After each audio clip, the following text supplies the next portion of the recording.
Nah, ini database yang saya bangun itu. Jadi seluruh perubahan dari huruf hijaiyah, baik itu berubah harokat atau apa, pasti udah tertampung di database ini. Dan ini sampai berapa? 40 kolom ya. Sistem ini untuk filter. Nggak tahu. Saya sendiri bilang apakah ini terlalu overkill, terlalu gila atau enggak. Tapi dengan sistem filter ini akhirnya saya sendiri bisa lebih enak untuk mencari sesuatu di dalam Al-Quran. Karena di sini mulai Usmani, huruf yang clean, huruf biasa, terus bagaimana dia sufiknya, prefiknya, akhirannya, semuanya cuma ini saya hidden ya.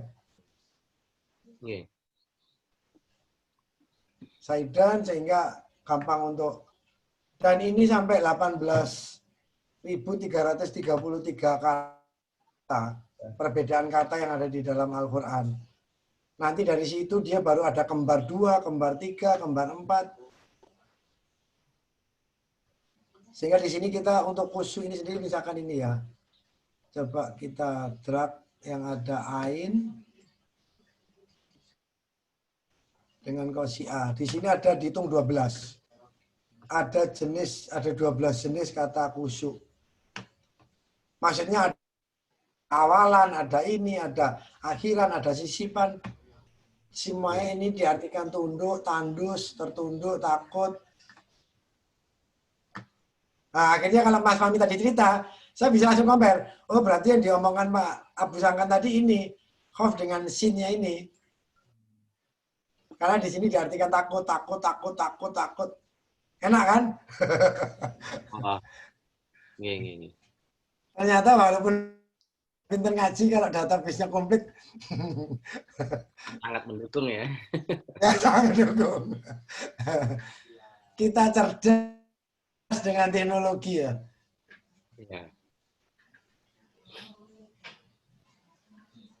Nah, tadi Mas Fahmi ngomong, saya langsung buka ini. Langsung saya bisa kontrol. Oh, enggak Mas Fahmi yang diomongkan Pak Abu Sangkan enggak pakai ain. Sepertinya hafal Al-Quran. Malah nggak pakai ini ain, nun. Kalau saya bilang ini nun ya. Ini nun. Oh. Ya. Data informasi ya. Oke, sekarang udah. Ini udah waktunya. Udah dimulai. Monggo Mas Rifandi. Oh ya. Ini sebelumnya Assalamualaikum warahmatullahi wabarakatuh. Waalaikumsalam warahmatullahi wabarakatuh. Saya ucapkan terima kasih kepada teman-teman semua yang mau meluangkan waktunya untuk mengikuti kajian pada malam hari ini. Di kajian kita pada malam hari ini, insya Allah kita akan membahas kata khusyuk. Semoga siapkan catatan jikalau ada sesuatu yang penting nanti dicatat buat teman-teman ya. Mungkin untuk kita mulai, kita membaca doa terlebih dahulu dengan kata-kata Bismillah. Bismillahirrahmanirrahim. Bismillahirrahmanirrahim. Ya.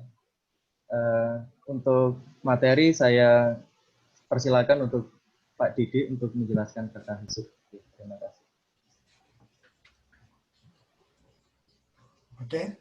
Assalamualaikum warahmatullahi wabarakatuh. Alhamdulillah. Alhamdulillahillazi lahu ma fis samawati wa ma fil ardi wa lahul hamdu fil akhirah wa huwal hakimul khabir. Asyhadu an la ilaha illallah wahdahu la syarikalah wa asyhadu anna Muhammadan abduhu wa rasuluh. Amma ba'du. Terima kasih kepada teman-teman yang sudah menyempatkan waktunya untuk kita saling belajar malam ini. Saya tadi coba untuk sharing masukan ke WA, materi apa yang kira-kira diinginkan untuk malam ini. Ternyata dari Mas Rifandi dengan Mas Rijal tadi sepakat untuk kata khusyuk. Akhirnya saya siapkan materi untuk kata khusyuk.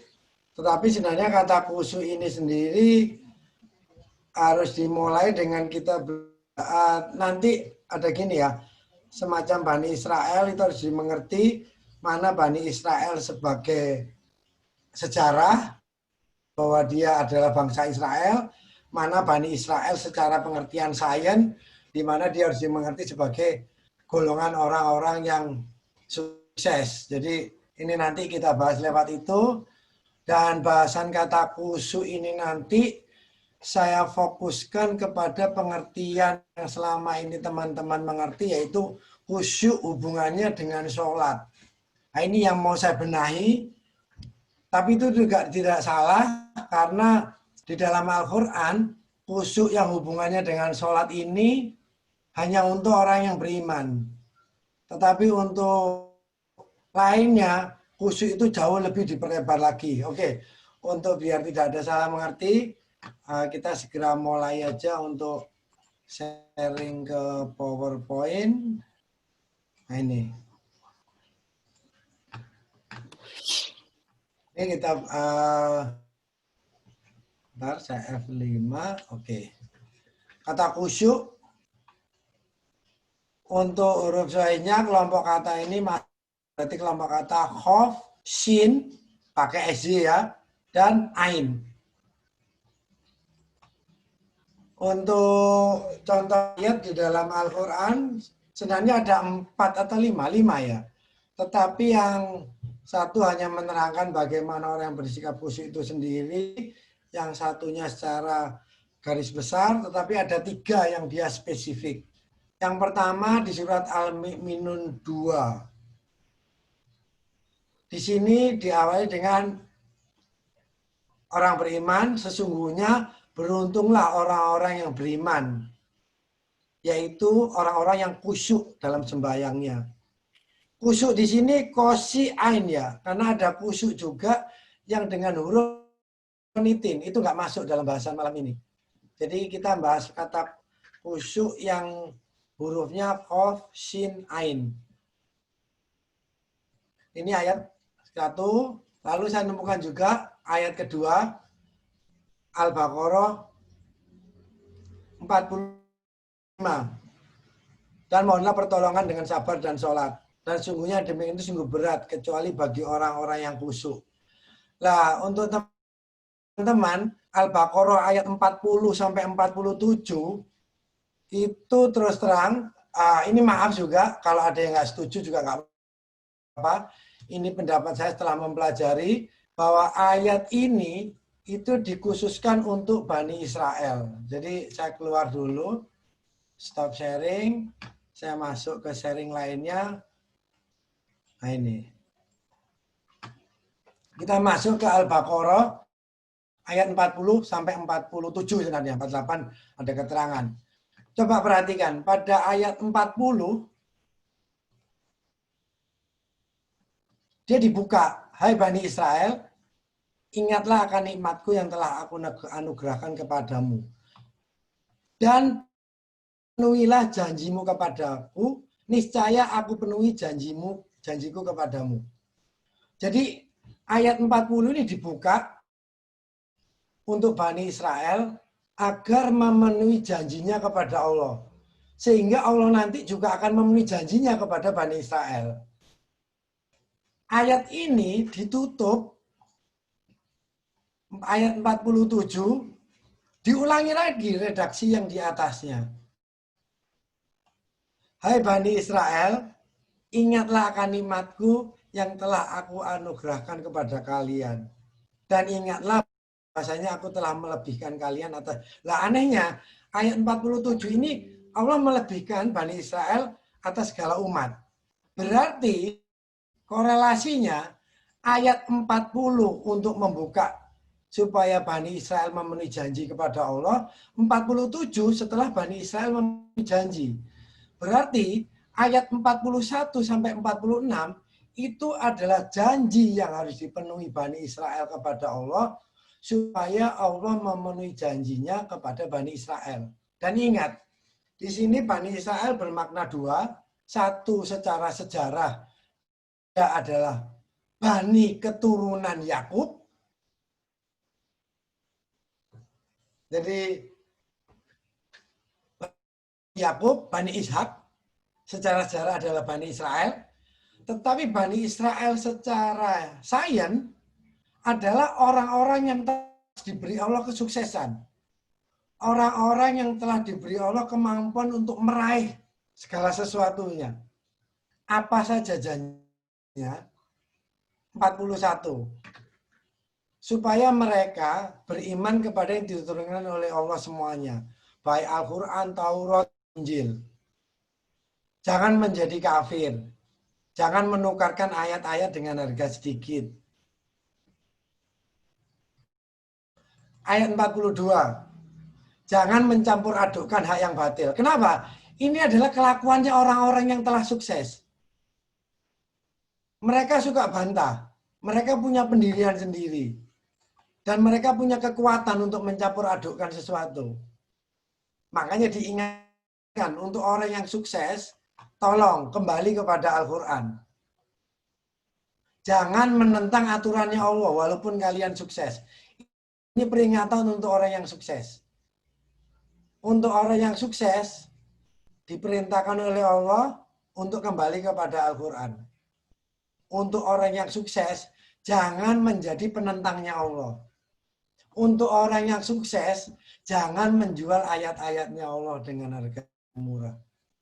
Dan untuk orang yang sukses, kepada Allah dia percaya diri. Dia harus bertakwa.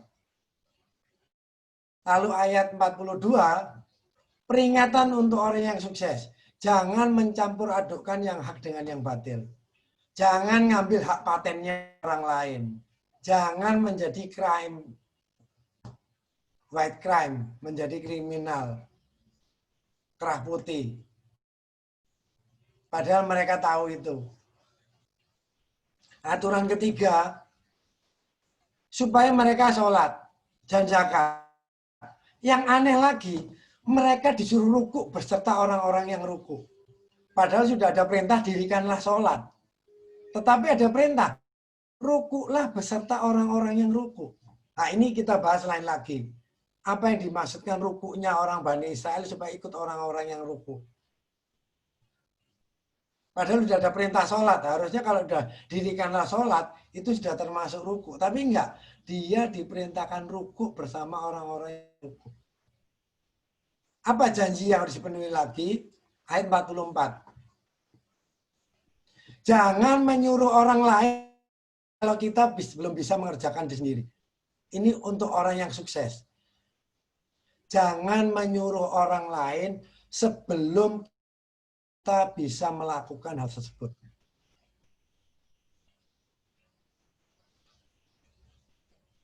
Kenapa?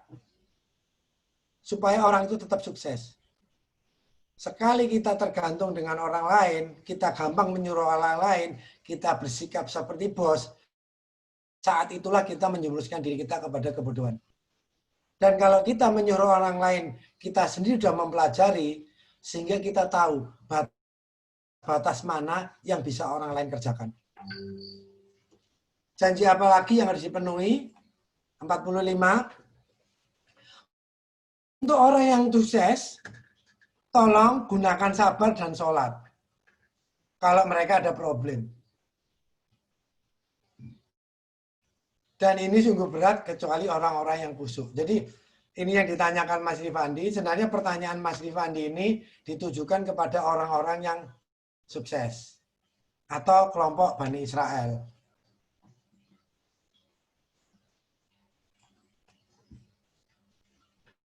Dan ini menerangkan kata khusyuk itu sendiri. Ayat 46. Jika Bani Israel telah memenuhi ayat 41 sampai 46, maka Allah baru melebihkan orang yang sukses tersebut atas segala umat. Nah, sekarang kita balik ke pembahasan kata khusyuk semula. Jadi ini tolong dipertimbangkan kalau membaca, tolong agak detail juga. Sekarang kita balik ke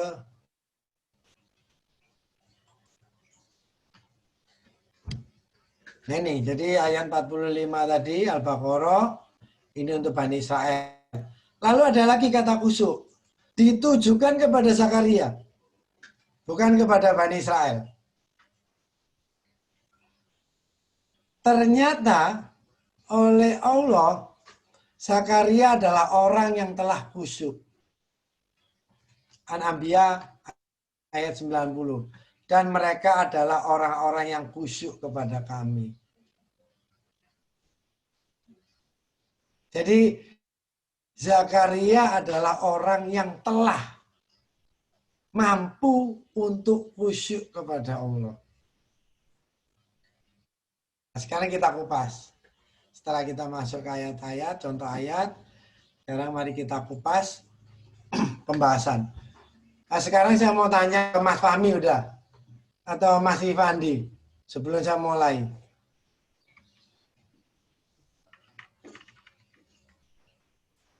Apa sih sebenarnya pengertian khusyuk menurut Mas Fahmi?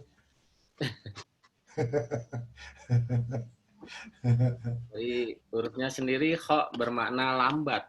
Jadi orang khusyuk itu orang yang kalau Ya, kalau pengertian umum saja, pengertian umum, secara umum yang Mas Fahmi sering kalau di komunitas pengajian, di komunitas masjid, khusyuk itu yang bagaimana coba? Tenang, tenang. Oh, ya, seperti itulah. Tenang. Gitu. Terus tuning, jadi nyambung. Adanya ketersambungan. Tapi ada juga salah kaprahnya. Kalau katanya kan khusyuk itu malah fokus, serius. Katanya malah salah, metenteng kayak gitu. Padahal harusnya tenang. Makanya dengar orang yang khusyuk itu kalau lagi sholat, Serius, ada orang lewat atau apa dia nggak lihat, dia nggak tahu. Ya. Itu bukan khusyuk, itu membutakan diri. Nah gimana? Kalau Mas Ifandi gimana? Ya, nah itu banyak bias gitu. Ya kayak Iya. tenang, Tenang, kalem gitu ya. ya, Ini saya lihat ada foto baru ini, Mas Rahman Yulianto ini.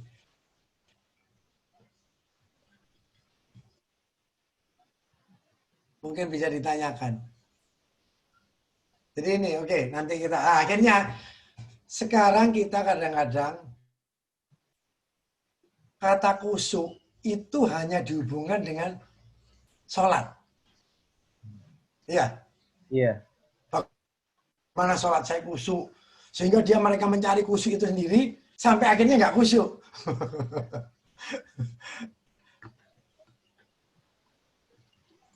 Nah ini, coba. Sekarang kata khusyuk.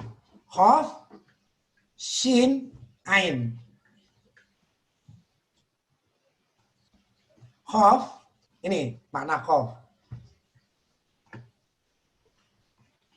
Jadi ada proyeksi, proyektor, anti perspektif, ketepatan waktu, berarti dia perlambatan, dekomposer, bla bla bla bla. Sekarang saya cenderung kepada proyektornya, projectionnya. Ini. Kalau kita masukkan semua, nanti nggak selesai. Jadi cukup satu makna kata kita ambil sebagian aja. Oke, proyeksi, proyektor. Khof, kita kembali kepada huruf lagi, belajar kepada huruf. Proyektor, proyeksi, memutar kembali suatu adegan, menerangkan. Oke, ini bisa diterima. Memutar kembali suatu adegan, menerangkan. Makanya ada kata khobir, kabar. Surat kabar, surat khobar. Itu memutar kembali sesuatu kejadian yang orang lain tidak tahu mengenai berbagai hal. Itu kabar.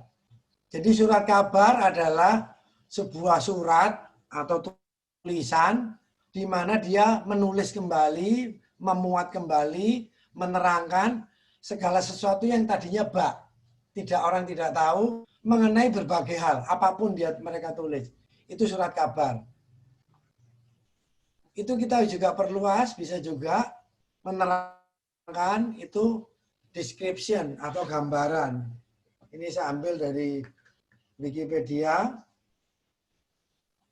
Jadi deskripsi adalah suatu kaidah upaya mengolah data menjadi sesuatu yang dapat diutarakan secara jelas dan tepat dengan tujuan agar dapat dimengerti oleh orang yang tidak langsung mengalaminya. Jadi deskripsi adalah bagaimana kita mengolah suatu data untuk kita terangkan kepada orang lain sehingga orang itu bisa bisa mengerti secara jelas apa yang maksud kita ingin sampaikan. Itu deskripsi. Ini pengertian HOK. Proyeksi, menerangkan. Deskripsi ada dua jenis. Satu objektif, yang satu impresif. Yang objektif itu berarti benar-benar tanpa dipengaruhi oleh perasaan atau opini pribadi, benar-benar apa adanya. Nah, impresif ini kenapa saya terangkan? Agar kita nanti kalau khusyuk kepada Allah, itu nggak campur aduk. Jadi di sini objektif itu benar-benar apa adanya. Tanpa dibumbui oleh keinginan kita, opini kita, sudut pandang kita. Atau masuk ke impresif. Kita tambahin sedikit bombardir, kita ada garis bawah, ada gini. Itu juga termasuk deskripsi. Nah, ini juga objektif. Jadi berdasarkan kenyataan yang apa adanya. Juga ada proyeksi secara psikologis, yaitu mekanisme pertahanan diri di mana kita biasanya lebih memenangkan ego kita, menyembunyikan kelemahan kita. Lalu kita masuk kepada pengertian shin. Shin sesuatu yang terang, sangat jelas, declare, atau network, atau sesuatu yang syar'i, berbahaya. Lalu kita masuk ke ain. Ain sesuatu yang tinggi di atas, sesuatu yang sulit.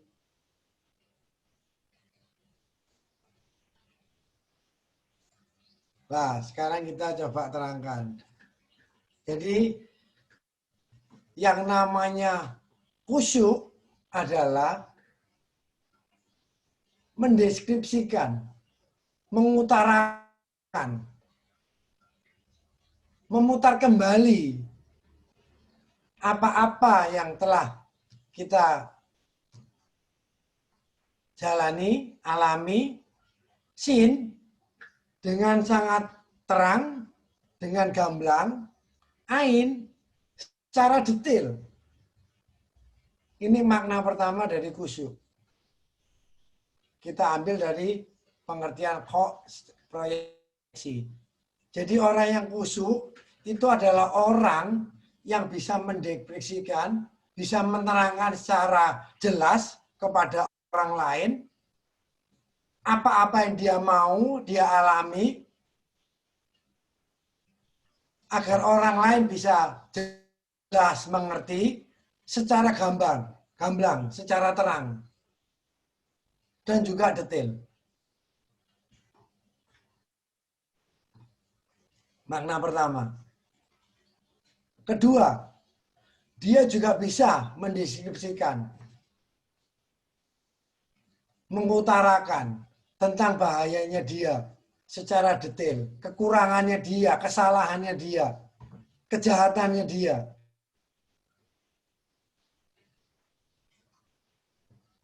Pengertian ketiga, dia harus bisa menerangkan secara jelas Shin sebagai network, hubungan, korelasi, sebab akibat secara detail. Terhadap apa? Terhadap masalah yang dihadapi. Jadi semakin tinggi ilmu seseorang, khusyuknya dia juga semakin tinggi. Semakin tinggi ilmunya seseorang, semakin bagus dia mendeskripsikan sesuatu. Biasanya orang yang ilmunya tinggi, dia terlatih secara pendidikan, itu untuk membuat deskripsi. Apa? Paper, karya tulis, jurnal, skripsi. Itu semua dia harus bisa mendeskripsikan secara runtut dalam apa yang dia bahas.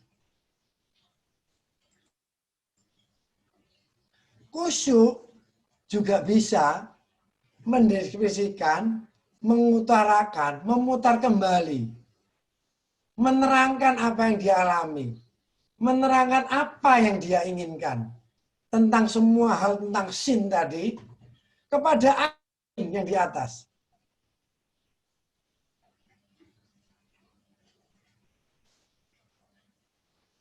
Jadi kalau ini udah hubungannya dengan sholat. Jadi kalau kita khusyuk kepada Allah, berarti kita harus bisa menerangkan, mengutarakan, memutar kembali apa-apa yang kita alami, baik kejahatan yang kita lakukan, kesalahan yang kita lakukan, atau keinginan yang kita harapkan. Secara detail, jelas, runtut. Inilah ilmu. Jadi jangan sampai kita menerangkan sesuatu kepada Allah itu secara celometan. Ngomong tanpa diatur. Allah itu raja diraja, pemilik dari semesta. Kita dengan bupati, dengan presiden atau dengan pimpinan kita ngomong udah diatur. Kenapa kalau dengan Allah kita ngomong nggak diatur? Ini kadang-kadang, tapi itu wajar karena iblis selalu bekerja. Jadi kecuali kalau iblis nganggur, mungkin kita bisa khusyuk dengan sebenarnya. Jadi jangan salahkan, berarti iblis sukses bekerja dengan baik. Jadi ini khusyuk. Nah, berarti kalau kita bisa mendefinisikan bahwa khusyuk itu bisa menerangkan kepada Allah, khusyuk di sini tidak hanya dalam masalah sholat. Berarti kita masuk kalau dalam masalah sholat, berarti khusyuk di sini adalah sholat selama 24 jam. Bukan hanya sholat dalam sholat 5 waktu.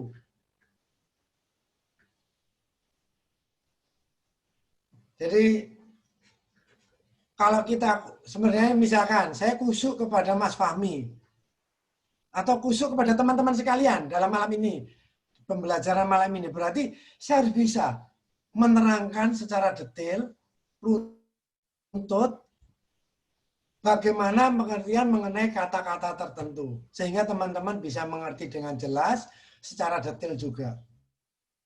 Itu khusyuk kepada teman-teman. Tapi kalau kita khusyuk dalam hal sholat, berarti kita harus bisa mengutarakan apa yang kita alami tentang semua hal, sin, berhubungan dengan sin, kepada Allah.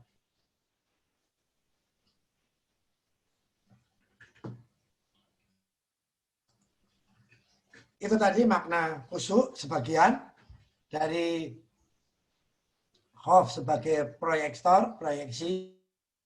Lalu kita sekarang ambil hikmahnya. Berarti apa itu khusyuk? Khusyuk adalah, ini bahasa yang mudah dimengerti, mengatakan, menenangkan, mengutarakan. Ini qaf yang di atas. Jadi yang di atas ini pengertian qaf.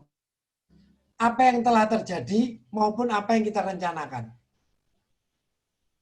Dengan sangat gamblang, dengan sangat jelas, dengan runtut, terutama terhadap kesalahan-kesalahan kita, dengan sedetail-detailnya kepada Allah.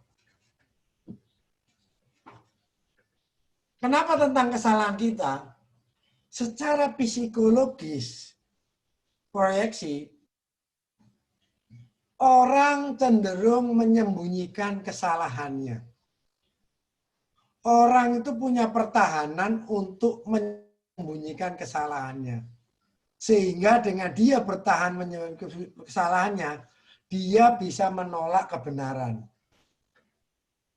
Terus kedua, kalau kita bisa mencari kesalahan kita sendiri, menghisap diri kita sendiri tentang kesalahan kita, berarti kita termasuk orang hebat, kita bisa mereview dan memperbaiki kesalahan kita. Karena paling sulit adalah mencari kesalahan diri sendiri. Dan kalau kita ingin khusyuk dengan Allah, segala kebaikan itu berasal dari Allah. Jadi jangan coba-coba merasa baik di hadapan Allah. Kalau semua kebaikan berasal dari Allah, berarti kita adalah makhluk yang jelek. Kalau kita udah merasa jelek, rendah di hadapan Allah, Allah baru terima kita.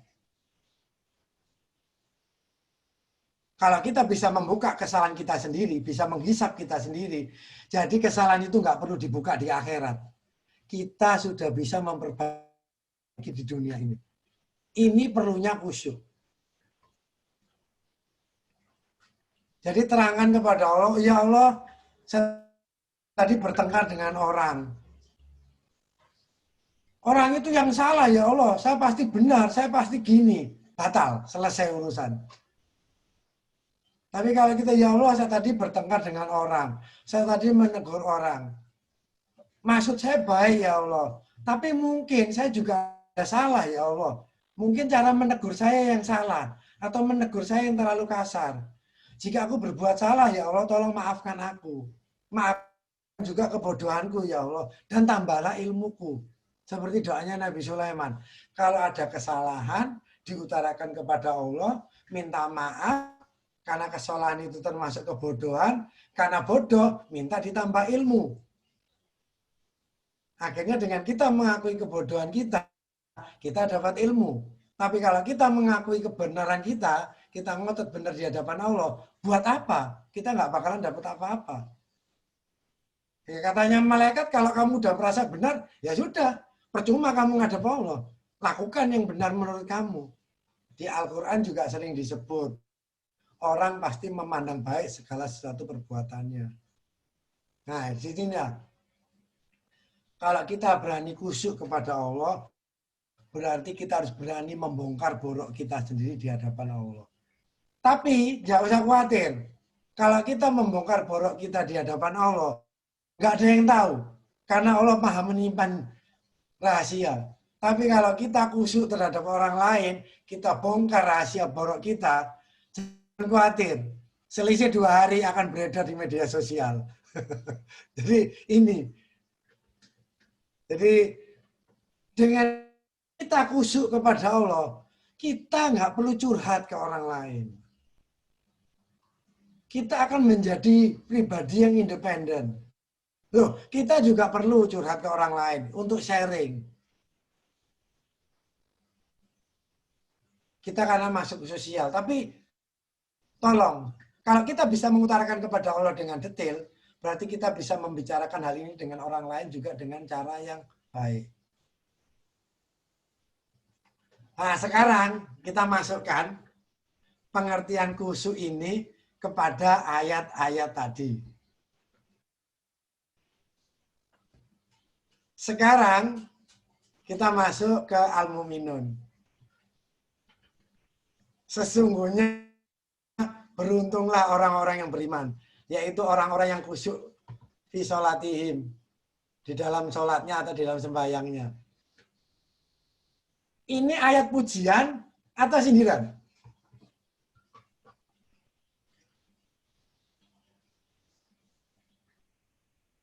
Kalau kita merasa orang beriman, oh ini pujian kepada saya. Ayat ini mengandung sindiran. Orang yang beriman itu beruntung kalau dia bisa khusyuk dalam sembahyangnya. Khusus dalam sholatnya saja. Setelah dia sholat, dia nggak pernah khusyuk. Jadi jika benar dia khusyuk, itu hanya terjadi dalam sembahyangnya. Tidak dalam kehidupannya. Inilah ahli ibadah. Ahli ibadah hanya khusyuk pada saat dia beribadah. Setelah dia selesai dalam ibadahnya, dia tidak khusyuk lagi kepada Allah. Jadi jangan sakit hati. Ini untuk memperbaiki kita supaya menjadi orang ahli ilmu. Sesungguhnya beruntunglah orang-orang yang beriman jika dia khusyuk dalam sembahyangnya. Lalu kalau dia nggak khusyuk dari sembahyangnya, berarti dia bukan orang yang beruntung.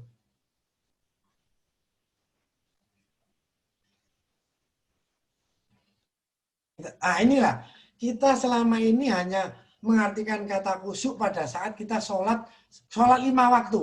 Kalau Mas Mami pelajari, sholat ada mikro, ada makro, ada sholat 5 waktu, ada sholat secara kehidupan 24 jam sehari.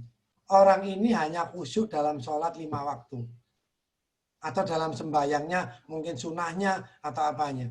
Tetapi bukan dalam kehidupan. Jadi beruntung kalau dia bisa khusyuk dalam sholatnya.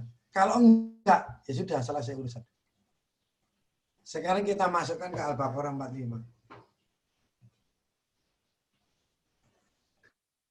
Mohonlah pertolongan dengan sabar dan sholat. Dan sesungguhnya demikian itu sungguh berat. Kecuali bagi orang-orang yang khusyuk. Jadi Allah mengharapkan orang-orang yang sukses itu untuk bisa berkomunikasi dengan Allah setiap saat. Sehingga apa? Kalau dia sudah bisa berkomunikasi dengan Allah, dia tidak akan merasa berat untuk melakukan sabar dan sholatnya dia. Di sini tidak berhubungan hanya dengan sholat, dengan sabar. Berarti udah lepas dari hanya sholat yang 5 waktu. Apalagi di ayat Al-Anbiya. Di sini sama sekali tidak membicarakan masalah sholat. Di sini adalah menerangkan bahwa Nabi Zakaria alaihissalam, Kak ya Ain Shot, titel kenabian beliau, sudah khusyuk. Dan mereka adalah orang-orang yang khusyuk kepada kami. Berarti telah khusyuk. Nabi Zakaria adalah contoh di dalam Al-Quran. Hamba Allah yang selalu menerangkan kepada Allah apa-apa yang hendak dia inginkan dan apa-apa yang telah dia lakukan. Nah, ini salah satu contoh pada saat dia mau meminta keturunan. Karena melihat Imran sudah dikaruniai anak. Yaitu siapa? Siti Maryam. Akhirnya doanya diterima dan Nabi Zakaria dihadiahi Allah dengan Yahya.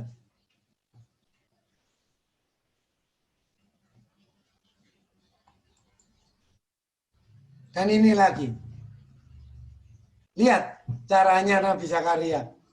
Yaitu tatkala ia berdoa, berkata-kata kepada Tuhannya dengan suara yang lembut.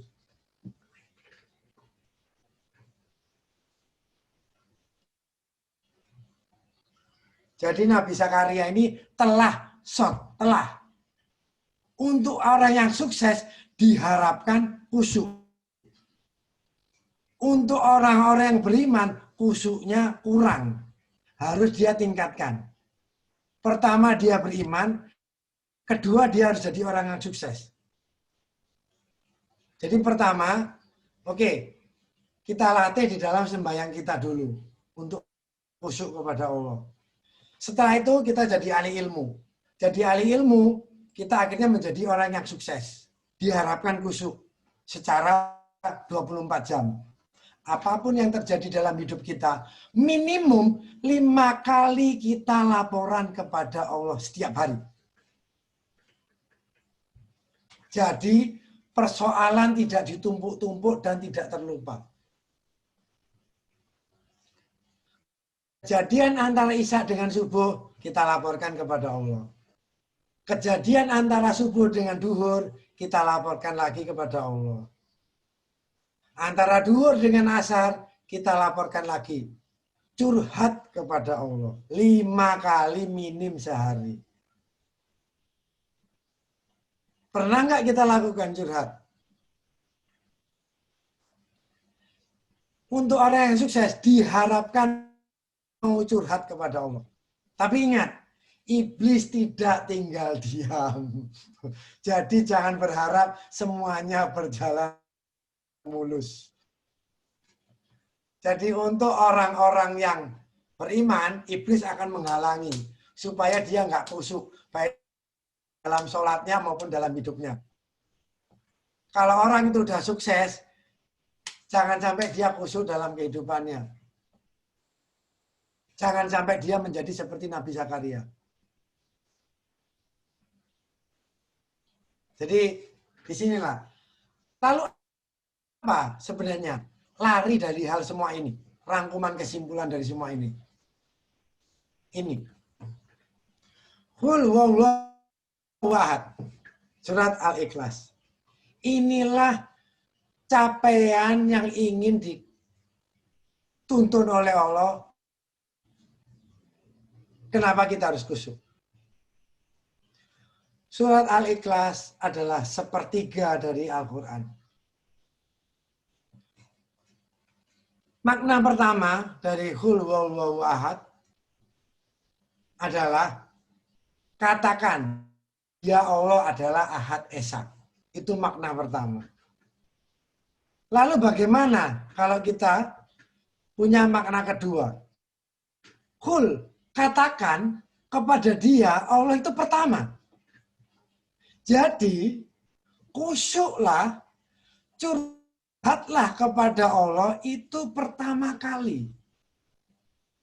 Jangan kepada istri, jangan kepada teman, jangan kepada media sosial. Katakan pertama kali kepada dia Allah. Kalau kita sudah biasa khusyuk selama 24 jam, Al-Ikhlas ini tidak akan sulit dilakukan. Karena apa? Kita sudah terbiasa untuk berkomunikasi dengan Allah. Jadi, kalau teman-teman mempunyai problem, teman-teman mempunyai kabar gembira, teman-teman mempunyai sesuatu, tolong Qul huwallahu ahad. Katakan pertama kali itu kepada Allah. Jangan kepada lainnya. Bagaimana latihannya Qul huwallahu ahad? Lewat khusyuk. Terangkan segala sesuatu kepada Allah dengan jelas, dengan gamblang, dengan urut, tidak loncat sana, loncat sini, dan dengan sedetil-detilnya. Misalkan, kita nggak punya uang. Lalu kita seenaknya berdoa kepada Allah. Ya Allah, aku minta kaya. Selesai urusan. Lalu oleh Allah kita diberi kekayaan. Ternyata dengan kekayaan itu, yang tadinya kita tidak boleh beli, akhirnya kita beli. Dengan kekayaan itu ternyata kita terjerumus. Dengan kekayaan itu istri kita ternyata nggak karuan. Dengan kekayaan itu anak kita ternyata nggak karuan. Lalu apa yang terjadi? Kita menyalahkan Allah lagi. Kenapa? Karena yang dia inginkan tidak detail. Bagaimana dengan detail? Ya Allah, berilah aku kekayaan. Dan bimbinglah aku untuk menggunakannya di jalanmu. Tambahan detail macam ini yang kadang-kadang kita sering lupa. Sehingga pada waktu itu diijabah oleh Allah, bukannya bisa disyukuri, tetapi kadang-kadang malah menjadi petaka. Inilah perlunya belajar khusyuk. Dan ingat, memang pengertian sholat itu adalah menghadap Allah. Seyogyanya kalau kita menghadap raja di raja, Al-Malikul Mulku, dari universe ini, dari semesta ini, semuanya harus ditata dengan cara yang bagus. Dipilihkan kata-kata yang tepat. Dan ingat, Allah nggak suka diduakan. Jangan ngomong ke istri dulu baru ngomong ke Allah. Jangan. Ngomong ke media sosial baru ke Allah. Jangan. Ini yang sering terjadi. Kita tidak tahu apa-apa, baru mendengar sesuatu, langsung diupload di media sosial. Banyak kesalahan yang kita buat. Yang pasti Allah pasti membenci kita. Karena apa? Menduakan Allah. Jika kita sudah bisa menomorsatukan Allah, apa balasannya? Allah somat. Kita dikasih shot oleh Allah. Allah lah nanti yang akan somat, yang akan menundukkan sesuatu yang kita inginkan. Allah lah nanti yang akan menundukkan sesuatu yang kita tunjuk. Tetapi jangan berharap Allah memenuhi apa yang kita inginkan kalau kita menduakan Allah. Jadi syaratnya nomor satukan Allah, belajarlah khusyuk, belajarlah menerangkan sesuatu secara jelas, belajar jujur kepada Allah tentang kesalahan kita, buka semua kesalahan kita di hadapan Allah, sehingga apa? Kita diampuni Allah dan kita diberi Allah jalan keluar untuk memperbaiki kesalahan kita. Setelah itu, hadiah yang kita terima, Allah akan menundukkan apa yang kita inginkan. Billahi taufiq wal hidayah. Wassalamualaikum warahmatullahi wabarakatuh. Waalaikumsalam warahmatullahi wabarakatuh.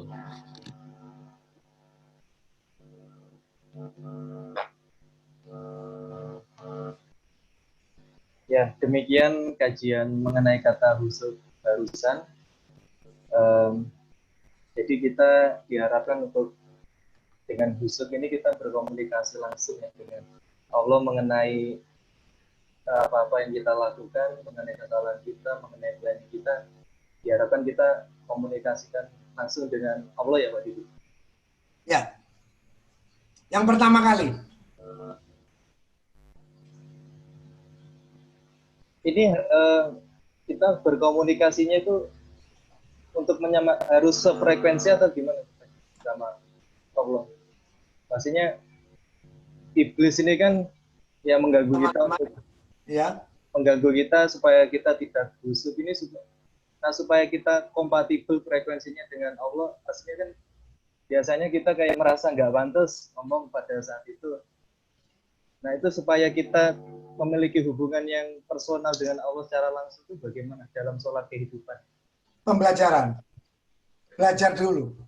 Berani ngomong. Allah Maha mengerti. Saya dulu belajar khusyuk. Saya pernah dengar di pengajian. Ada teman yang mengatakan bahwa kalau kita bisa membaca surat Al-Ikhlas sehari 100 kali, kalau kita meninggal, kita masuk surga. Terus saya tanya ke teman, kamu udah lakukan belum? Dia sendiri juga gak berpikir untuk membaca surat Al-Ikhlas 100 kali dalam sehari. Baru saya terangkan. Secara keimanan, memang surat Al-Ikhlas harus kita hafalkan. Kita baca. Tetapi maksud dari yang mengajari dia adalah kalau kita bisa 100 kali berkomunikasi sama Allah dalam sehari, dan jika kita mati dalam saat berkomunikasi dengan Allah, pasti hadiahnya adalah surga. Karena kita mati pada saat kita sedang berkomunikasi dengan yang mempunyai hidup itu sendiri. Jadi di sini ada dua pengertian. Pengertian secara pembelajaran, kita belajar membaca surat Al-Ikhlas. Semakin banyak memang pahalanya juga banyak. Apalagi 100 kali. Tetapi jauh lebih penting lagi kalau kita bisa qul huwallahu ahad, berkomunikasi dengan Allah pertama kali dalam sehari itu bisa 100 kali. Bayangkan, Allah membuka diri untuk menerima laporan kita 100 kali dalam sehari. Persoalan apa kita sampai seberat itu dalam sehari sampai 100 kali. Nah, akhirnya saya berpikir, bagaimana saya belajar? Teman-teman mungkin punya metode sendiri, tetapi saya juga punya metode. Apa? Saya mencari sesuatu untuk saya katakan kepada Allah. Kadang-kadang saya lihat tembok kuning. Ya Allah, tembok itu kuning. Saya lihat sesuatu. Ya Allah, sepeda itu kencang. Bahkan kadang-kadang, ya Allah, saya tadi melihat wanita, kok cantik. Ya Allah, akhirnya secara nggak sadar, setiap saat apa yang saya pikirkan, pertama kali yang keluar di otak saya, ya Allah.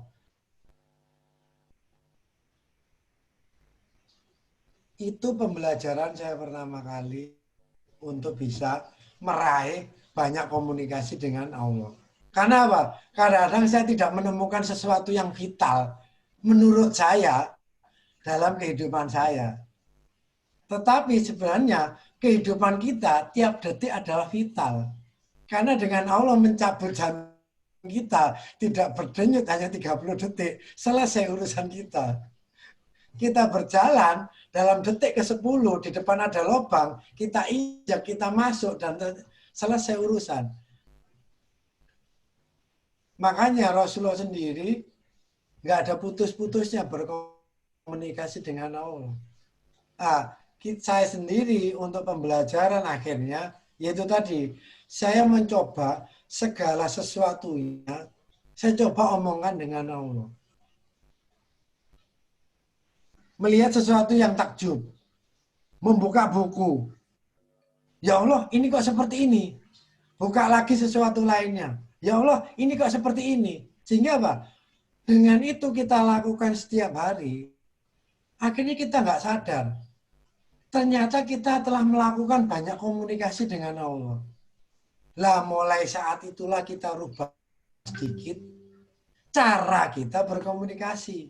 Kata-kata kita ubah dengan sesuatu yang lebih sopan. Isinya, kontennya kita isi dengan sesuatu yang lebih penting. Lah kalau Mas Fandi langsung menginginkan sesuatu yang penting, ya kita nggak ngomong akhirnya dengan Allah. Ya akhirnya kita nggak kusuk-kusuk. Dan itu juga bagian dari iblis untuk menghalangi kita untuk segera bisa berkomunikasi dengan Allah.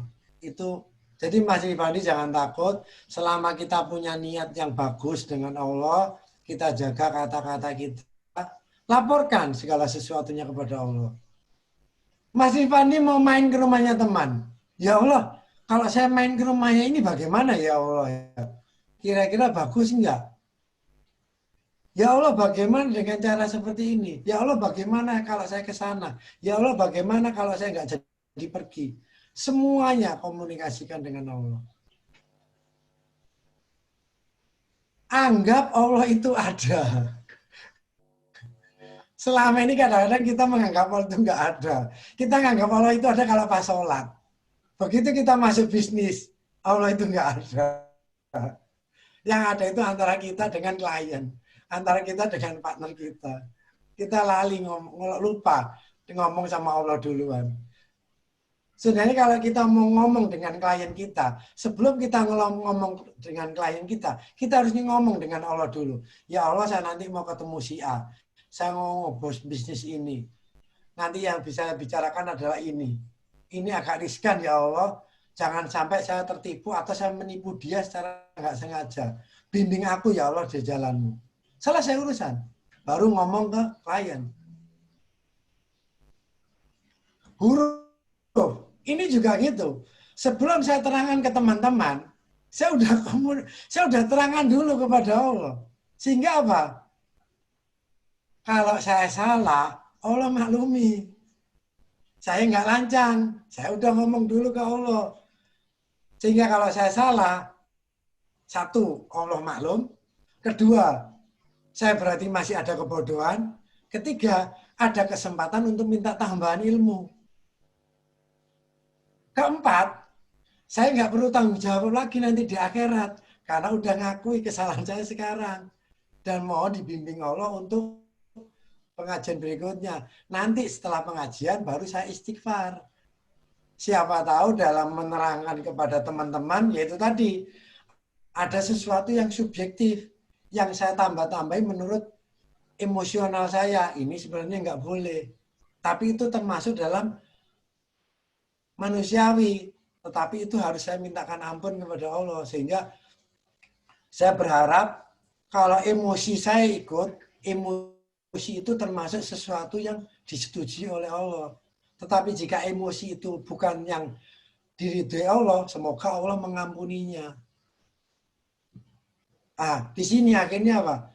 Semua hal bisa kita komunikasikan dengan Allah. Dengan anak kita, dengan ibu, dengan tetangga, dengan siapapun. Sehingga apa? Masuk akal kalau syarat dalam sehari kita bisa mengucapkan memulai komunikasi dengan Allah sebanyak minimum paling enggak 100 kali. Sehingga apa? Kalau ada apa-apa, waktu kita habis pada waktu kita berkomunikasi dengan Allah, kita berharap kita bisa langsung ditarik Allah kepada tempat yang layak. Karena kita dalam saat itu dalam masa berkomunikasi. Jadi seperti itu Mas Rifandi. Jadi cari sesuatu yang simpel dulu, omongan dengan Allah. Ya Allah, baju saya hitam. Ya Allah, batik ini bagus. Ya Allah, kenapa telinga saya kok seperti ini? Ya Allah, terima kasih engkau beri aku wajah yang bagus. Dan baguskanlah juga ya Allah wajah akhlakku. Selesai. Jadi doa itu sebenarnya adalah kenapa kita masuk kamar mandi harus doa. Kenapa kita makan itu harus doa. Kenapa itu zikrullah agar kita mau komunikasi dengan Allah. Itu prinsip pertama. Zikrullah, mengingat Allah, komunikasi dengan Allah. Udah, apalagi kira-kira? Mas Wawan. Apa? Gimana Mas Rifandi? Ada pertanyaan dari Pak Rahman. Ya. Bagaimana memantaskan diri agar kita bisa khusyuk kepada Allah? Dari kalau kita memantaskan diri, kita nggak pernah ada pantasnya. Kita ini makhluk yang jelek, nggak ada artinya di hadapan Allah. Kalau kita nunggu pantas, memang kita nggak pantas. Kalau kita udah merasa pantas, nggak perlu ngadep Allah. Hidup aja sendiri, bikin bumi sendiri, bikin makhluk sendiri supaya kita jadi Tuhannya. Itu kalau kita udah pantas. Jadi kita nggak pernah ada pantasnya di hadapan Allah. Kita ini makhluk paling jelek semesta ya. Buktinya kalau dipegang makhluk lain, alam ini bagus. Begitu manusia turun tangan, rusak semuanya. Jadi nggak pernah ada pantasnya. Cuma kita dikasih akal untuk memikirkan bagaimana niatnya. Jadi ingat, Mas, nggak pernah ada saatnya kita pantas terhadap Allah. Kita ini makhluk yang benar-benar nggak ada pantasnya di hadapan pencipta kita. Kita itu sumber kesalahan, Allah itu sumber kebaikan. Jadi kalau kita berusaha untuk meraih pantas, baru kita nanti berhadapan dengan Allah, ada kesempatan. Jadi dengan justru karena kita jelek inilah, kita menghadap Allah untuk dibaikkan oleh Allah. Itu yang harus kita mulai. Jadi bersyukurlah kalau kita merasa gak pantas. Tapi hati-hatilah kalau kita sudah merasa lebih baik. Jadi alhamdulillah, Mas Rahman, kalau kita merasa gak pantas di hadapan Allah, berarti kita masih sehat. Berarti kita masih benar. Tetapi kalau kita sudah merasa baik di hadapan Allah, sebenarnya saat itu juga selesai hidup kita. Jadi alhamdulillah karena kita memang nggak pantas, jadi ya berusahalah untuk sebaik mungkin bagaimana berkomunikasi dengan Allah. Itu tadi, pertama cari-cari aja lah. Baju saya hitam, ya Allah saya tadi ketemu ini, ya Allah saya ini. Itu aja dimulai.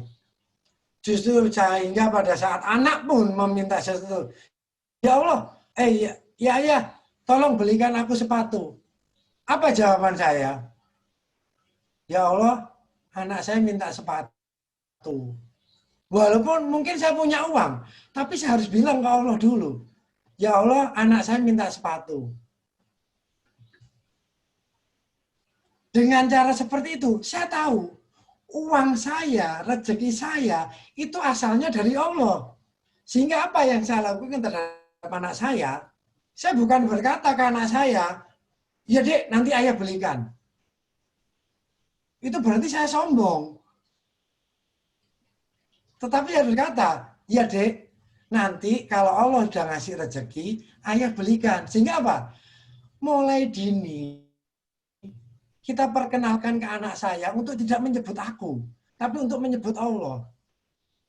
Dek, ayah dapat rezeki dari Allah. Ayo kita beli sepatu yuk. Dek, ayah tadi dikasih Allah uang ini. Ayo kita beli sepatu yuk. Ayo kita makan malam yuk. Dek, tadi ayah dapat dari Allah ini. Ayo kita naik sepeda ke sana yuk. Semuanya dari Allah. Kita perkenalkan anak kita. Dan akhirnya anak kita nanti nggak minta ke kita. Anak kita nanti minta ke Allah. Melalui kita orang tuanya. Ya Allah, aku pengen sepatu. Ya, bisa nggak? Ayah belikan aku sepatu dengan rezeki yang diberi oleh Allah. Selesai urusan. Ini pembelajaran. Jadi hal yang kecil, kalau kita bisa berlatih berbicara pertama kali kepada Allah, itu kita tularkan ke anak, ke istri kita. Sehingga istri kita pun kalau marah kepada suaminya, bilang dulu kepada Allah, ya Allah, saya nggak senang, saya marah sama orang yang kau jodohkan kepadaku. Akhirnya apa? Beri aku petunjukmu ya Allah. Akhirnya apa? Allahu Somad. Allah menundukkan istri kita supaya nggak emosional. Akhirnya kedua baru berkata ke kita, Mas, aku nggak senang kelakuanmu. Tolong yang ini nanti bisa diubah. Tapi kalau kita langsung pertama kali ngomong ke makhluknya Allah, kita bisa emosional. Kita bisa lepas kontrol. Dan akhirnya sesuatunya menjadi buruk. Yang terberat, kita menganggap Allah nggak ada. Atau ada pun menganggap Allah akhirnya jadi nomor 2. Nah, ini yang lebih fatal lagi. Nah, kalau kita bisa seperti itu, kalau kita lapor ke Allah seemosi-emosinya, nanti Allah Somad. Allah menundukkan emosi kita, Allah mengasih pencerahan kita, Allah menuntun kita kata-kata yang bagus, baru kita sampaikan. Sehingga apa? Kita menghadapi orang lain, kita nggak emosi. Kita udah tahu jawabannya. Berapa kesalahan kita, berapa kesalahan orang lain. Tapi maaf, saya bisa seperti ini juga baru terakhir ini saja. Saya tadi cerita ke Mas Fahmi, saya dulu juga emosian. Jadi saya tidak jawab benar, saya dulu juga semuanya melalui proses belajar. Dan karena ini ilmu, berarti siapapun bisa melakukannya. Kebetulan saya memulai lebih dahulu, dan sekarang saya sharing ke teman-teman. Jadi itu Mas Rahman. Jadi karena kita memang nggak pantas, justru karena nggak pantas. Biasanya kalau orang udah merasa nggak pantas, itu malah lebih hati-hati ya. Sama dengan orang, misalkan orang kaya ketemu orang kaya. Mereka udah sama-sama pantas. Kalau mau pinjem uang, itu biasanya ngomongnya malah seenaknya. Tapi kalau kita merasa kita miskin, kita nggak pantas, mau menghadap orang yang kaya mau pinjem uang, kata-katanya diatur dulu. Pantas nggak ya? Oh ya, aku tadi tak ngomong gini dulu. Aku tanya kabarnya dulu bagaimana. Tanya anaknya sehat atau enggak. Tanya istrinya bagaimana kabarnya, kondisinya dia. Semoga dia senang dan semoga dia mau minjemi uang kita. Karena apa? Karena kita merasa nggak pantas ketemu orang itu. Begitu juga kita dengan Allah. Karena kita merasa nggak pantas, ya udah kita tata kata-kata kita bagaimana Allah ridho dan Allah Somad nantinya. Tapi karena Allah memenuhi janji, jadi dipastikan kalau kita menceritakan, mengutarakan pertama kali kepada Allah itu sesuatunya, maka Allah Somad. Allah akan menundukkan apa yang kita inginkan. Itu janji. Qul huwallahu ahad, Allahu Somad. Untuk ayat ketiga, keempat kita bahas untuk segmen lainnya. Udah gitu teman-teman. Monggo. Ada sesuatu yang jelas. Yes, Jadi jangan pesimis teman-teman. Ya seperti itu Pak Rahman. Barangkali ada tanggapan, monggo di-share. Terima kasih. Mas Wawan. Ya, Ustaz, terima kasih. Ya, kadang-kadang kan memang untuk masa tidak merasa tidak pantas gitu karena sudah dikasih banyak rezeki, dikasih banyak sesuatu setiap harinya, itu kayaknya kalau minta terus rasanya kok kurang pantas gitu. Karena hampir setiap hari kita ini kan sudah banyak rezeki yang kita terima. Ya, kalau kita merasa banyak berarti disyukuri. Dan itu juga harus diomongkan. Makasih ya Allah, nanti uangmu yang ini ya Allah, aku mau buat ini ya Allah. Nanti rezekimu yang ini ya Allah, Itu kita ceritakan. Nggih, nggih. Sehingga apa? Allah semakin ridho ke kita, dan siapa tahu itu merupakan jalan kita untuk mendekat kepada Allah. Jadi rezeki kita justru untuk membuat kita dekat kepada Allah. Jadi seluruh planningnya Mas Rahman, karena dapat rezeki dari Allah, karena dapat nikmat, planningnya harus diomongkan dengan Allah. Sehingga apa? Misalkan Mas Rahman ketemu dengan seseorang pejabat atau seseorang yang dermawan. Nah, ini ada Mas Dermawan ini. Lalu memberikan sesuatu ke Mas Rahman. Mas Rahman, ini saya kok ada senang. Saya titipkan, saya kasih hibah ke Mas Rahman uang sekian atau aset sekian. Orang itu sudah menganggap lupa ke Mas Rahman. Lalu Mas Rahman dengan ini, Mas Rahman terangkan. Lalu kasihkan kertas itu. Ini loh Pak, yang dari sampean, yang dari ini, saya buat ini, saya buat untuk ini. Pasti yang mengasih pasti lebih senang lagi ya. Apalagi dengan Allah, kalau kita mau mensyukuri.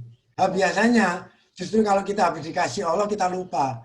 Ya udah dikasih, habiskan untuk lainnya. Lupa mengkomunikasikan hal itu kembali kepada yang memberi.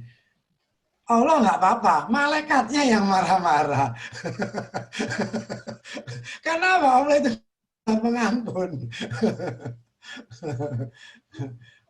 Mas Darmawan cuma senyum toh ini. Terima kasih Ustaz. Oke, sama-sama, alhamdulillah. Oke, matur nuwun. Iya, balik sama kembali. Oke, mungkin dari teman-teman lain, barangkali ada sesuatu yang ingin ditanyakan mengenai Husud, monggo. Mas Fahmi mungkin? Ridawi, apa kabar Pak Ridawi? Pak Ridawi. Anu Pak. Mas Fahmi, nggih. Mas Fahmi. Nggih, monggo. Saya itu kan tadi kan ada sempat lihat kata khusyuk itu ternyata ada kaitannya dengan tanah nih tadi. Jadi tanah itu dibilang khosyiah itu tadi itu tandus seperti maknanya. Terus tapi ada kaitannya juga dengan gunung yang waktu itu apabila Al-Quran diturunkan kepada gunung apa gimana itu, terus maka dia tidak akan kuat khosyian itu loh. Dia takut sama Tuhannya. Jadi sehingga bumi itu juga sebenarnya khusyuk juga. Cuman ternyata maknanya tandus. Nah, terus hubungannya dengan khusyuk ini, tapi saya tadi ada sempat menemukan korelasinya, mungkin bisa dijelaskan lebih jelas dari Ustaz Didi sendiri. Itu tadi sebenarnya sama dengan ditanyakan Pak Rahman Yulianto, gitu. Bahwa sebenarnya bumi dan gunung sendiri sama sekali tidak merasa pantas. Oh gitu. Iya. Berarti yang tandus tadi mati. Karena tandus mati, kita ngerasa pantas nggak bisa apa-apa tanpa rahmatnya Allah gitu nggak Pak? Terus Allah turunkan hujan seperti itu ya, rahmatnya turun. Akhirnya manusia saja yang diberi kesempatan untuk bisa khusyuk kepada Allah. Makanya manusia itu katanya siapa? Surat Juz Amma ya. Mendingan kita ini lebur di tanah ya. Karena apa? Beban tanggung jawab kita nanti seperti Umar, kalau udah ingat pingsan lagi, bangun lagi, pingsan lagi. Ingat Allah, pingsan lagi. Itu manusia masih pingsan-pingsan. Tapi kalau buminya Allah, ciptaannya Allah, langsung menghancurkan dirinya. Nabi Musa itu pernah khusyuk sama Allah, pernah komunikasi. Malah sampai minta Allah untuk menampakkan diri. Tapi begitu Allah menampakkan diri, buminya yang nggak berani, yang nggak sanggup untuk menerima. Akhirnya dihancur, termasuk Nabi Musa. Jadi tidak ada satu makhluk pun yang kuat sebenarnya menerima. Tetapi karena kita dikasih kesempatan untuk kita diberi kekuatan dan beri hak, itu kita gunakan sebaik-baiknya. Jadi Allah sudah memberi kita hak prerogatif untuk bisa berkomunikasi. Jadi kita jangan seperti makhluk, tapi memang kita yang ditunjuk sebagai khalifah dan kita sudah angkat tangan ya. Siapa berani memikul tanggung jawab di bumi? Kita berani ya angkat tangan dulu ya. Makhluk lain, yang namanya nas sungguh berani. Dia berani mengajukan diri. Makanya di Al-Quran ada kita disebut makhluk yang bodoh ya, yang berani mengajukan diri untuk menjadi khalifah. Sampai malaikat pun nggak percaya, ini nanti pasti hancur-hancuran, ini nanti pasti saling menumpahkan darah. Tetapi Allah ngasih bimbingan kepada orang-orang yang diridhoinya, kepada semua diajarkan ke dalam Al-Quran, bagaimana cara kita berkomunikasi agar tidak dianggap kurang ajar, kita tahu diri kita nggak pantas, karena kita sadar kita nggak pantas, kita bisa gunakan sesuatu yang santun, sesuatu yang ini untuk menggunakan hak prerogatif kita supaya kita bisa berkomunikasi dengan Allah. Dan ingat, kalau kita sudah merasa nggak pantas, kita dikasih fasilitas, tidak menggunakan itu, berarti kita juga lebih sombong lagi. Istilahnya gini, sudah nggak pantas, miskin, sombong lagi. Nah, itu takutnya jangan seperti itu. Jadi justru kita nggak pantas kalau kita dikasih ruksoh, dikasih keringanan oleh Allah, gunakan keringanan itu. Makanya orang yang nggak mau berdoa kepada Allah, orang yang nggak mau ini merasa udah cukup, itu dikatakan sombong oleh Allah ya. Sebenarnya kita ini nggak ada apa-apanya. Makanya kita suruh berdoa, kita suruh meminta. Kenapa? Dengan kita meminta, berarti kita masih punya harapan. Dan Allah ingin harapan itu hanya dicantolkan kepada Allah, jangan lainnya. Itu aja sih sebenarnya. Jadi Islami itu, jadi bumi itu pengennya khusyuk, tapi dia nggak kuat, dia pasti hancur. Manusia aja yang kuat. Tapi memang manusia makhluk paling bandel semesta. Ya. Qul huwallahu ahad itu berarti tidak harus berdoa ya Pak Didi? Kita curhat itu enggak, maksudnya bukan berarti kita meminta. Doa itu juga termasuk curhat. Doa kita harus khusyuk. Kalau kita doa jangan oleh kanan kiri, jangan celometan ya. Kalau minta sama Allah itu yang serius, khusyuk. Terangkan secara detail. Maumu apa? Kita bagaimana? Kita sampai di mana? Mau kemana? Harus detail. Kalau ngajak ngobrol itu sebenarnya bagus buat kita. Itu sebenarnya bagus buat kita, bukan bagus buat Allah. Karena kalau kita bisa deskripsi bagus, kita nanti dalam hubungan bisnis, dalam hubungan dengan makhluknya yang lain, kita bisa menerangkan dengan cara yang bagus pula. Itu keuntungan buat kita. Jadi seperti itu Mas Rifandi. Berarti orang-orang yang sedang tidak lurus atau sedang melenceng gitu ya Pak, dan mungkin berdosa gitu, berarti pada saat itu dia tidak khusyuk berarti. Iya, otomatis. Kalau dia lagi berkomunikasi dengan Allah, nggak mungkin dia berbuat zina. Kalau dia lagi komunikasi dengan Allah, nggak mungkin dia mencuri.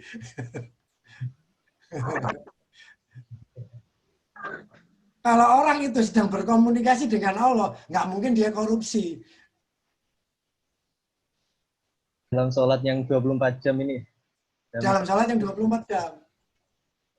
Makanya, karena sholat itu 24 jam, itu bisa menghindarkan dari perbuatan keji dan munkar. Kalau dia sholatnya 24 jam. Sampai 24 jam pun dia nggak mencuri, dia nggak korupsi. Tapi kalau dia sholatnya hanya 5 waktu, 5 menit, dan khusyuknya hanya 5 menit, selesai sholat, ya dia korupsi lagi. Selesai sholat, ya dia mencuri lagi.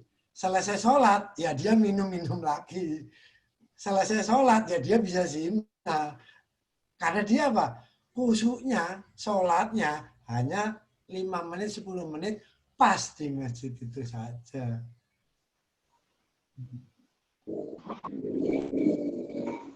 Jadi sholat itu adalah salah satu pintu masuk pembelajaran kita untuk bisa komunikasi dengan Allah.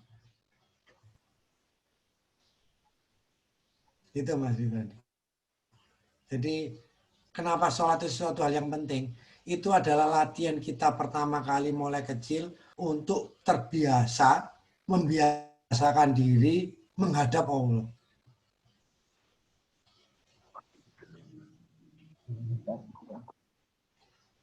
Mungkin ya Pak Didi, kira-kira kita husuk terus dalam hidup kita ini. Bisa.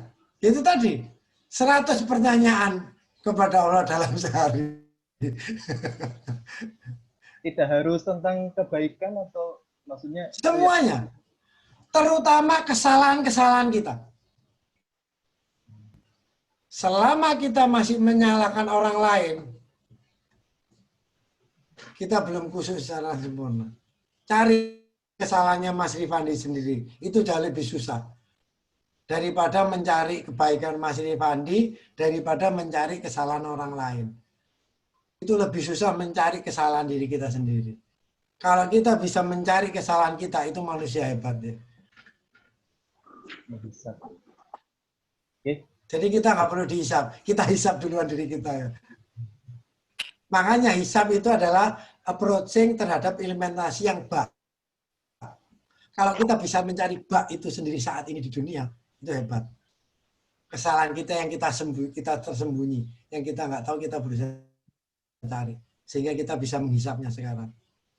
Segera minta ampun sama Allah, segera dikasih ampunan, minta kita diampuni kebodohan kita, dan minta tambahan ilmu ya. Ayo Mas Darmawan. Oke, Mas Darmawan mungkin ada pertanyaan. Ya, monggo Mas Darmawan. Kalau ada pertanyaan. Atau Mas Andi, ini Mas Raffi ada ini. Dennis mungkin itu Dennis.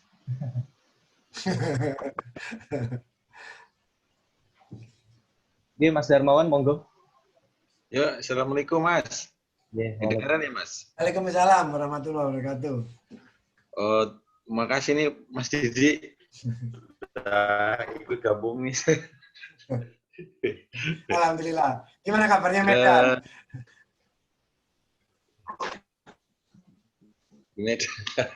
Lagi hujan di sini Mas kemarin. Begitu. Sehat Mas, sehat. Alhamdulillah. Ini Mas,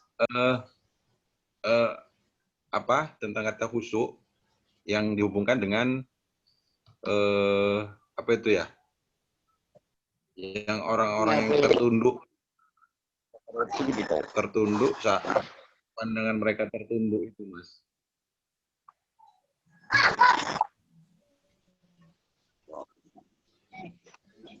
Nah, yang di surat Ya. Bentar sih, saya tak buka Al-Quran.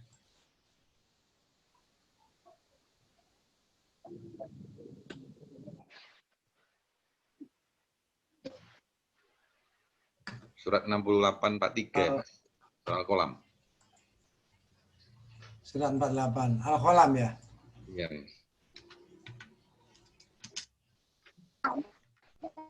Al-Qalam 43.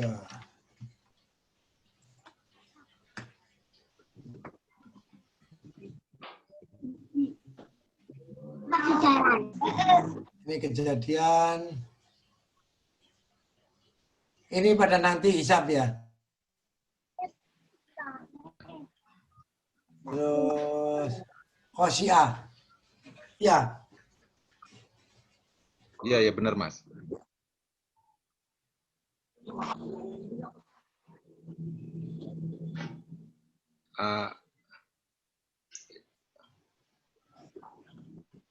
Ya.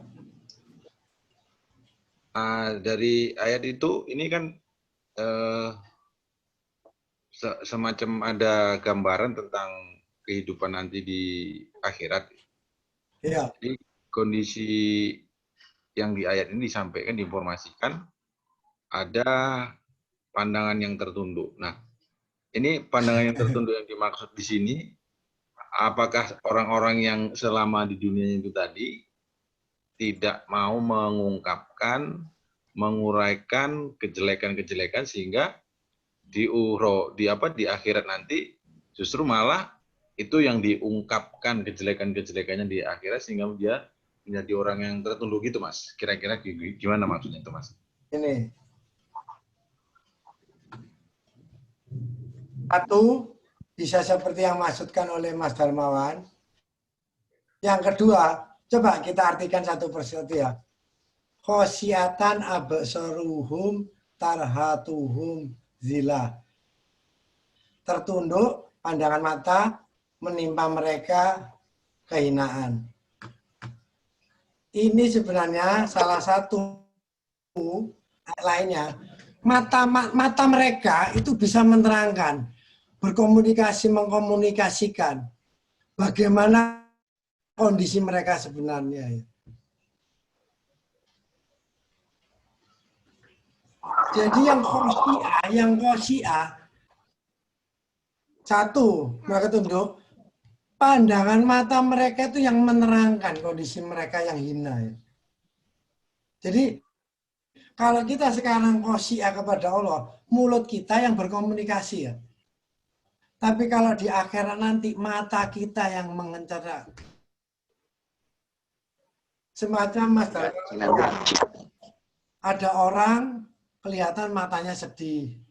Ada orang kelihatan matanya merasa rendah diri. Ada orang matanya kelihatan berbinar. Itu khosiah betul. Pandangan mereka bisa khosiah.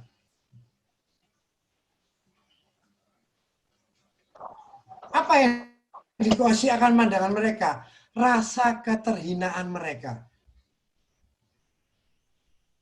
Wes entek aku dino iki habis hari ini. Sudah hari ini saya pasti habis. Sehari ini pasti habis. Saya pasti dihancurkan. Saya pasti gini. Udah itu kelihatan dari matanya.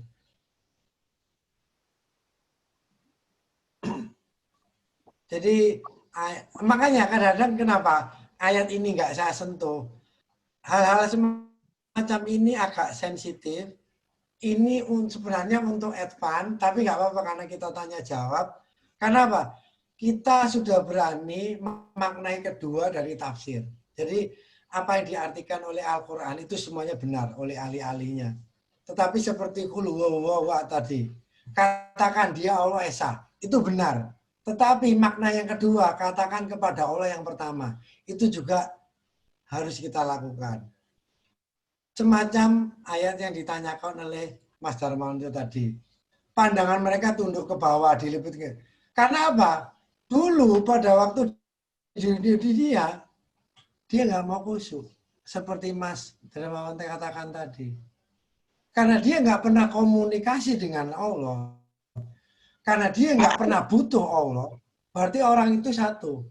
Orang ateis. Yang nggak punya Tuhan. Atau orang beragama. Tetapi tidak menyembah Allah. Mungkin dia syirik. Menyembah sesuatu yang menduakan Allah berarti. Atau dia dulu orang mengaku Muslim, Islam, tapi menganggap Allah nggak ada.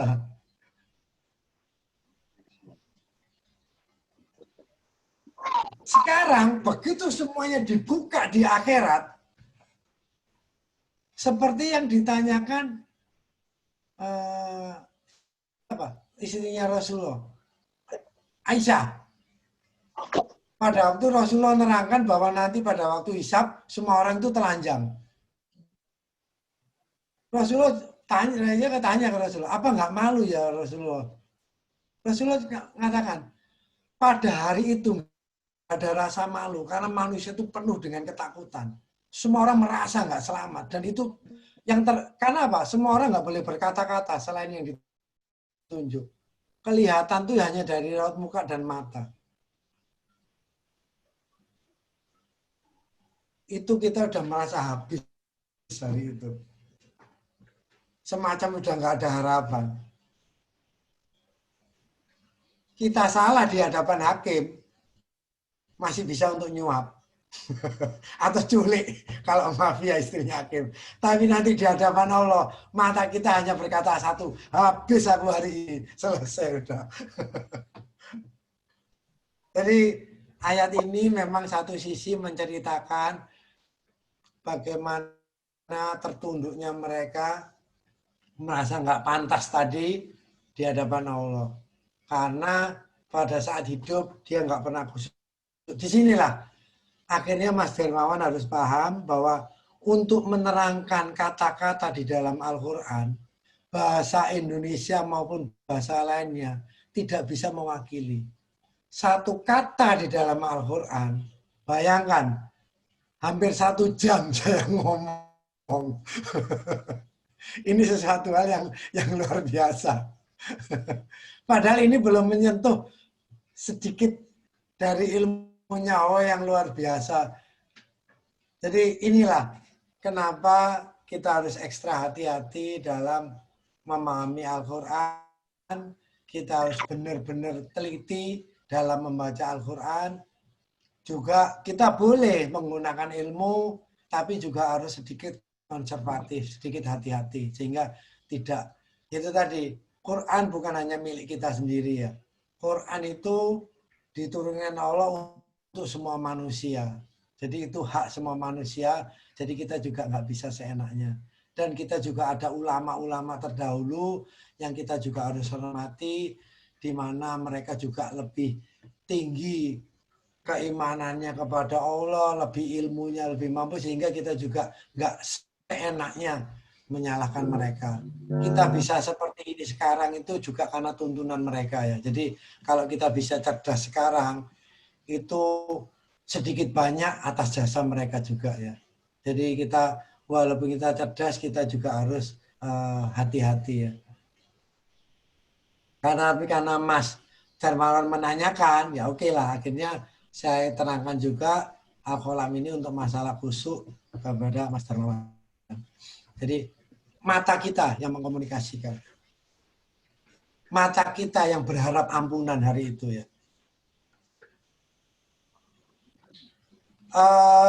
Jelasnya gini mungkin. Saya pernah melihat gambar, atau karena saya dulu juga, maaf, saya dulu pernah memelihara anjing.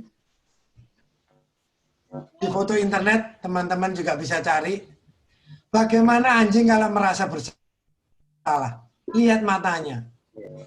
Dia bisa mengkomunikasikan kesalahan itu, dan matanya itu bisa menceritakan ke kita bahwa dia minta dikasihani, dia minta diampuni, dan dia akan berbuat sesuatu supaya kita senang. Mungkin sekarang kita bisa melihat anjing itu di dunia semacam itu. Tapi kita nanti di akhirat, kita lebih takut daripada anjing itu sendiri ya, di hadapan Allah. Karena anjing nggak perlu bertanggung jawab, tapi kita mata kita lebih mencerminkan bagaimana kita takutnya berkomunikasi, berharap ampunan Allah ke kita ya. Karena mulut kita udah nggak bisa ngomong, mata kita yang kita berharap. Semoga Allah kasihan melihat pancaran mata kita ya. Jadi makanya kita dalam berdoa kepada Allah pun mata kita jangan jelalatan ya. Mata kita harus stop juga ya.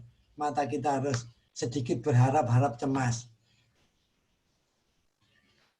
Kata-kata kita santun, mulut kita halus, mata kita nggak karuan. Itu juga harus dijaga juga ya. Makanya sholat pun latihan supaya mata kita nggak lari kemana-mana ya. Shot, tunduk ke depan ya. Udah Mas Dermawan gimana? Nanti kita bahas lebih dalam ya Al-Qalam ya untuk itu. Ada pertanyaan lain teman-teman mungkin? Jam berapa? Udah 9:30. Dicukupkan atau bagaimana? Kalau udah nggak ada ini, tolong endapkan dulu, dipikir seminggu ini, kalau ada yang kurang jelas, insya Allah minggu depan monggo kita bisa sambung.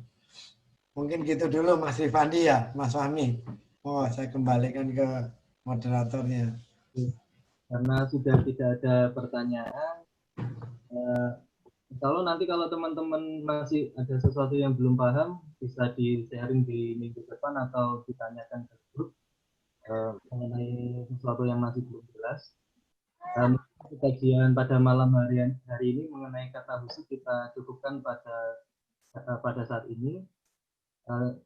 Kita ucapkan terima kasih kepada Pak Didik telah menjabarkan kata khusus ini secara lebih dalam lagi. Mungkin cukup sekian kajian pada malam hari ini. Saya ucapkan terima kasih pada teman-teman semua. Insya Allah kita akan sambung minggu depan ya. Untuk materinya mungkin nanti bisa berjalan gitu ya Pak?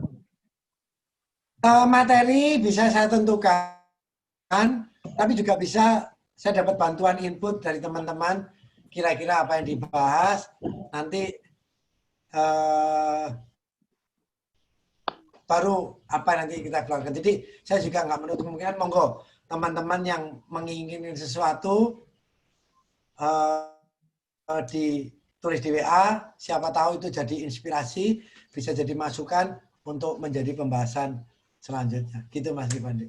Jadi kalau ada sesuatu materi yang ingin dikulik, mungkin teman-teman bisa sharing di WA, nanti bisa dijadikan bahan pertimbangan untuk Pak Didik untuk mengisi kajiannya di minggu depan.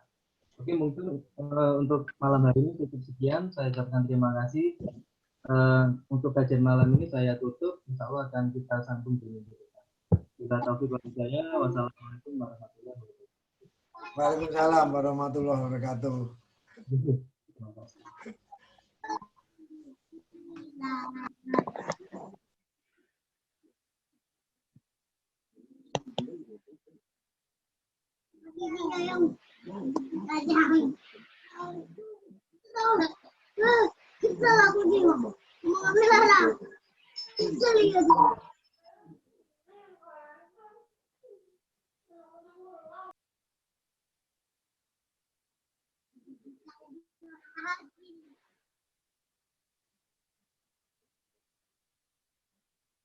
Caranya mateni sume gini pateni deh. Hah? Saya mau nih ya. Saya mau nih. Iki tadi kan.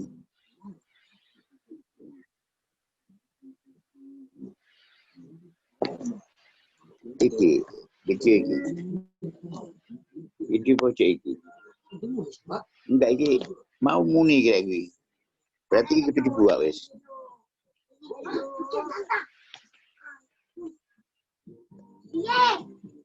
Semua apa ini putih? Semua apa ini putih?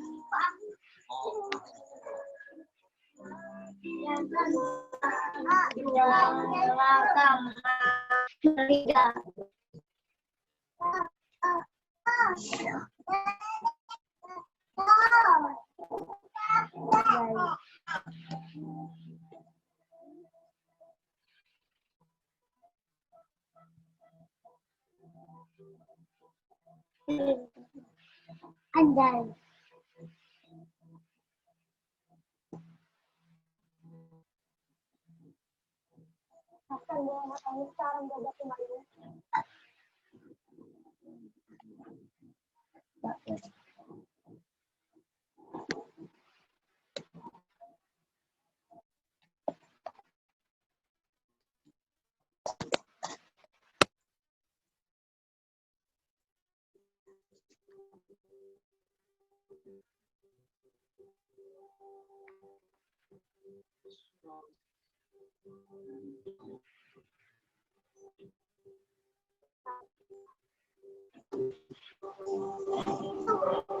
Kita dapat challenge. Kita bikin dari bulu geni apa?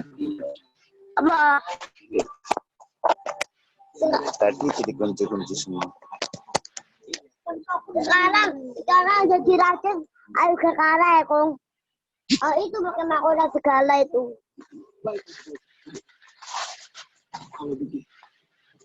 Raja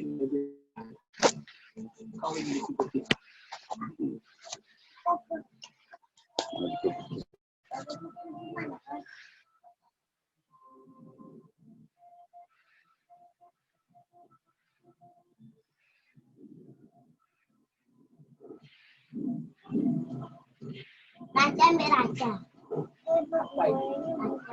Raja.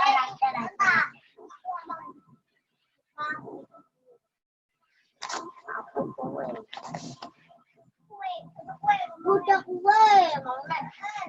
Aja mau kue lebaran.